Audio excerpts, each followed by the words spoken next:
আসসালামু আলাইকুম রহমতুল্লাহ। সবাই ভালো আছেন? আপনাদের কোনো কষ্ট হয়নি তো আসতে? কষ্ট হইলেও কিছু করার নেই, কি করবো এখন বলেন। আচ্ছা যাক, তারপরে তোমরা ফিতা ধরে রাখছো কেন এখানে?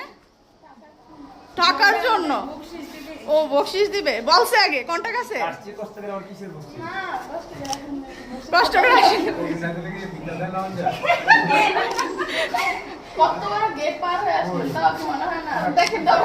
এই যে মেইন গেট আছে, কেচি গেট আছে, উপরেও গেট পার হয়ে ঢুকতেই হবে। এখন কি তোমাদের দাবি দাবা কি বলো তাড়াতাড়ি, তারা কষ্ট করে আসছে। মাইশা বলো কি বলবো আছে নাকি? ব্যাপার কি? কেচির দাম কত?